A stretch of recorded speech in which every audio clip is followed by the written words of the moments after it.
1 ಕೊರಿಂಥದವರಿಗೆ ಬರೆದ ಪುಸ್ತಕ 11ನೇ ಅಧ್ಯಾಯ 17ನೇ ವಾಕ್ಯ.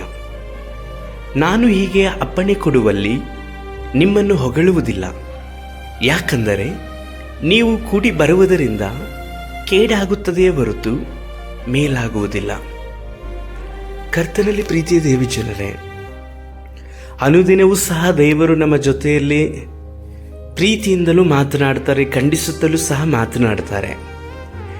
ದೇವರ ವಾಕ್ಯೋಪದೇಶ ಇರುವಂಥದ್ದು ಗದರಿಸಲಿಕ್ಕೂ, ಖಂಡಿಸಲಿಕ್ಕೂ, ಎಚ್ಚರಿಸಲಿಕ್ಕೂ ಮಾತ್ರವಲ್ಲದೆ ಅನುದಿನವೂ ಸಹ ನಾವು ಕರ್ತನ ಜೊತೆಯಲ್ಲಿ ಸಮಾಧಾನದಿಂದಲೂ ಸಂತೋಷದಿಂದಲೂ ಜೀವಿಸಲಿಕ್ಕೋಸ್ಕರವಾಗಿ, ಅದಕ್ಕೋಸ್ಕರವಾಗಿ ದೇವರಾಗಿರುವಂಥ ಕರ್ತನು ನಮ್ಮನ್ನ ತನ್ನ ಸಭೆಯಲ್ಲಿ ಒಂದು ಅಂಗವಾಗಿ ಆರಿಸಿ ತೆಗೆದುಕೊಂಡಿದ್ದಾರೆ. ಈಗ ನೀವು ಒಂದು ಸಭೆಯಲ್ಲಿ ಕೂಡಿಕೊಳ್ಳುವವರಾಗಿದ್ದೀರಿ.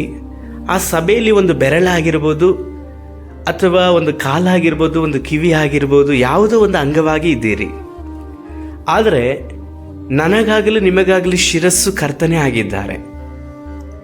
ಆದ ಕಾರಣ ನಾವು ಹೊಗಳಿಕೊಳ್ಳುವಂಥದ್ದೆಲ್ಲವೂ ಸಹ ಕರ್ತನಾಗೆ ಸಲ್ಲುವಂಥದ್ದಾಗಿ ಇದೆ.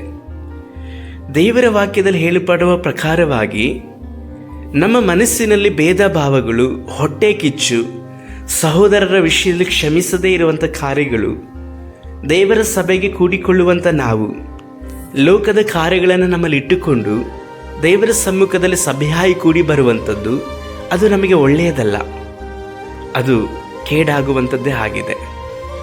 ನಮ್ಮ ದೇವರು ಪಕ್ಷಪಾತಿಯಲ್ಲ, ಅದು ಮಾತ್ರವಲ್ಲದೆ ಮನುಷ್ಯನ ಹಾಗೆ ಹೊರತೋರಿಕೆಗೆ ನೋಡುವಂಥ ದೇವರಲ್ಲ.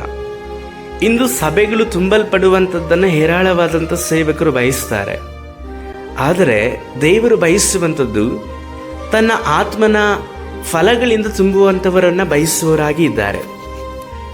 ಪ್ರೀತಿ, ಸಂತೋಷ, ನಂಬಿಕೆ, ದಯೆ, ಕ್ಷಮೆ, ದಮೆ, ಉಪಕಾರ, ಇವೆಲ್ಲವೂ ಸಹ ಪವಿತ್ರಾತ್ಮನ ಫಲಗಳೇ.